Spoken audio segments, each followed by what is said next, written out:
For years, neighbors believed Virginia McCullough was simply a quiet woman devoted to caring for her elderly parents.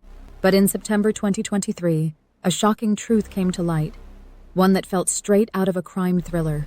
Concerns were first raised by her parents' doctor, who noted that 70-year-old John McCullough and 71-year-old Lois McCullough hadn't been seen in years. When Essex police performed a welfare check at their Chelmsford home, they uncovered a chilling scene.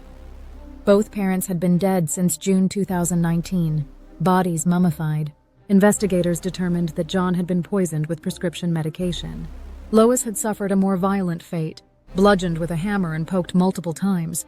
What stunned authorities even more was the extent to which Virginia had gone to cover up the crimes. Her father's body was hidden in a makeshift tomb disguised as a bed, while her mother's remains were wrapped in a sleeping bag and stored inside a wardrobe. When police arrived, Virginia reportedly confessed immediately, "I know why you're here." According to prosecutors, she maintained an elaborate deception for over 4 years.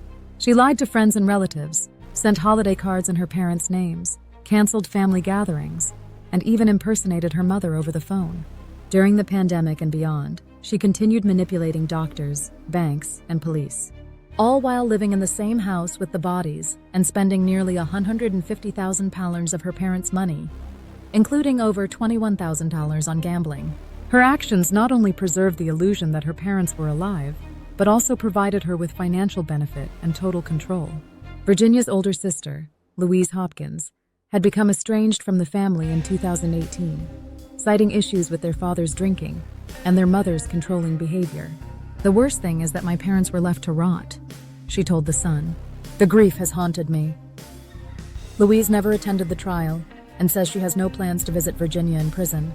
"I loved them, but I didn't like them," she said of her parents. On October 11, 2024, Virginia McCullough was sentenced to life in prison. She must serve a minimum of 36 years before becoming eligible for parole. She pleaded guilty to both murders. In police body cam footage later made public, she can be heard saying, "Cheer up, at least you've caught the bad guy."